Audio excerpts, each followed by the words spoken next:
wanita yang menunggu saya pasti merasa jenuh.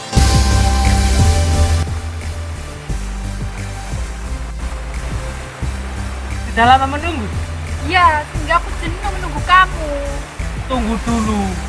Perasaan jenuh bukan karena kita menunggu. Lantas, karena apa kita merasa jenuh? Nah, yang pertama, tidak adanya tujuan dan alasan yang kuat. Jadi, wanita yang ada di sebelah saya, khususnya kamu, tidak ada alasan yang kuat. Kenapa kamu menunggu saya? Tidak ada tujuan yang kuat, kenapa kamu menunggu saya? Lalu yang kedua, tidak adanya perubahan.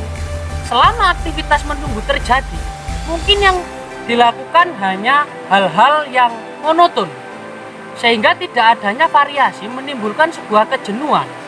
Nah, faktor yang ketiga adalah faktor eksternal dan internal. Faktor eksternal berasal dari luar diri kita, dan faktor internal yang berasal dari dalam diri kita. Nah, yang dimaksudkan adalah segala pikiran dan perasaan yang timbul di dalam diri kita. Seberapa sering kalian merasa jenuh? Kalau saya sering sekali. Kamu? Sama, aku juga sering sekali merasa jenuh. Nah, tanpa disadari, ternyata kejenuhan itu membawa dampak besar buat psikologis kita. Misalnya seperti sindrom burnout.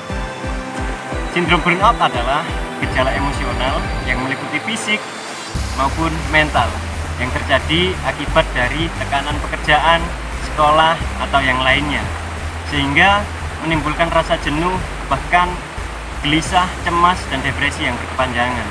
Tetapi sindrom burnout ini bukan sebuah penyakit. Semua orang bisa merasakannya. Hanya saja apakah kita mau terjebak di dalamnya.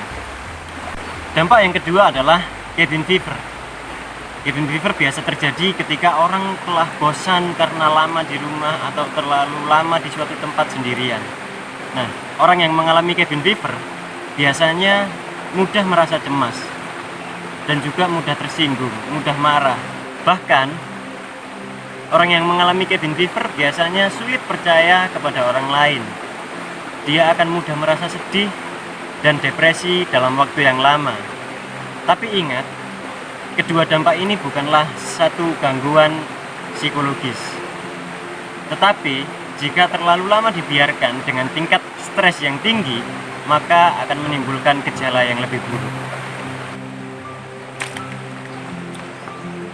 Lalu, bagaimana cara menyikapi kejenuhan? Yang jelas, satu, Memahami diri sendiri pastinya. yang kedua, merubah pola pikir. Yang dimaksud merubah pola pikir adalah bagaimana pikiran kita bisa menguasai segala emosi yang berdampak negatif dalam diri kita. Contoh, ketika kamu merasa jenuh, coba tanamkan pikiran-pikiran positif semacam motivasi untuk memperbarui semangat dan kekuatan apa yang hendak kamu capai. Jadi, kesimpulannya adalah Jenuh seringkali dianggap sepele, dan semakin disepelekan, jenuh akan menjadi hal yang lebih serius. kami sudah menerima. Bagaimana denganmu? Makasih.